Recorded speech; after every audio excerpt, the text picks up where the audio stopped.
Assalamualaikum warahmatullahi wabarakatuh. Kami siswa SMK Negeri 2 Putra. Kami dari kelas 11 SD. Video ini dibuat untuk menyelesaikan tugas dalam mata pelajaran Pendidikan Kewarganegaraan dengan guru mata pelajaran Ibu Nina Marliana Purwantini SPD. Kami dari kelompok 6 terdiri dari 6 anggota yang saling bekerja sama dalam memenuhi tugas dengan judul Konsekuensi Pelanggaran Kesepakatan. Sebelumnya izin memperkenalkan diri, nama saya Novi Antaini sebagai moderator dan ada rekan-rekan saya. Nama saya Raima Aidi Adria, nama saya Dini Rizky, nama saya Raffi Fitriana, nama saya Faliza Kaliana, nama saya Meheni Handayani. Kita buka materi ini dengan pengertian kesepakatan. Kesepakatan atau kemufakatan dapat diartikan sebagai sikap yang menyepakati akan satu atau beberapa hal oleh satu pihak dengan pihak lain, di mana kesepakatan dilakukan dalam rangka mencapai tujuan tertentu. Kesepakatan memiliki prinsip-prinsip yang adil, tidak memberatkan hanya satu pihak, bertanggung jawab, dan memiliki konsekuensi atau sanksi jika terjadi pelanggaran atau penyelewengan atas kesepakatan yang telah dibuat bersama. Kesepakatan juga berkolerasi dengan norma, sebab norma merupakan kesepakatan sosial. Kisi-kisi kesepakatan dapat bersumber dari manapun, dari ajaran agama, adat, atau budaya. Usia norma dapat panjang, dapat pula pendek. Terkadang norma mengikuti perkembangan zaman. Oleh karena itu, aturan main dalam norma dapat berubah setiap saat. Terkadang rigid atau kaku, terkadang sangat fleksibel. Perbedaan antara norma dan kesepakatan. Norma adalah sebuah kesepakatan yang dibangun oleh masyarakat. Norma dibuat sebagai aturan bersama, sebagai hidup bersama, dan sekaligus menjadi panduan untuk mencapai tujuan bersama. Kesepakatan dibuat melalui beberapa cara, melalui beberapa pertemuan dan diskusi yang mendalam dan melibatkan banyak orang dengan segala kepentingannya.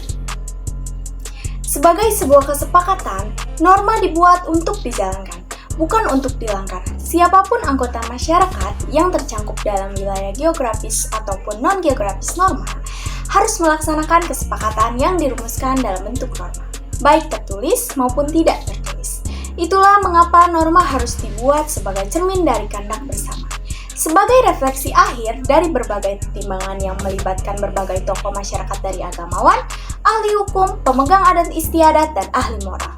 Norma dibuat bukan sebagai cara untuk melegalkan tindakan yang bertentangan dengan sumber-sumber norma itu sendiri, yakni agama, hukum, sosial, dan kesusilaan. Contoh norma sekolah.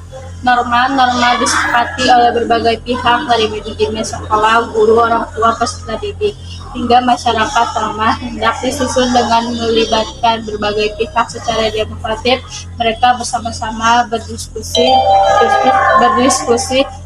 berdiskusi semua mendapatkan ditampung dan disusun secara demokratis pula. Jangan sampai mereka diundang hanya sebagai legitimasi tanpa observasi atas aspirasi. Jangan sampai partisipasi diabaikan dalam membuat sebuah kesepakatan norma, termasuk di dalam lembaga pendidik sekolah. Kesepakatan yang dibangun harus bercerminkan di kehendak bersama antara manajemen sekolah, guru, orang tua, peserta didik, dan masyarakat, bukan sebagai sarana untuk memasarkan sebuah kehendak tertentu oleh pihak tertentu. Dalam menyusun sebuah kesepakatan, apalagi yang ditulis dengan norma bersama, menghargai pendapat orang lain menjadi sangat penting. Semua pihak harus meletakkan norma yang akan dibuat sebagai tanggung jawab bersama. Karena itu harus merupakan keinginan bersama dan mencerminkan kepentingan semua pihak. Semua bersepakat membuat norma untuk mencapai tujuan bersama. Dampak yang terjadi akibat melanggar norma dan kesepakatan. Dampak yang bisa terjadi akibat melanggar norma dan kesepakatan akan menyebabkan terjadinya konflik dan pemecahan dalam masyarakat. Selain itu, melanggar norma dan kesepakatan juga bisa menyebabkan hukum atau sanksi sosial bagi pelanggarnya.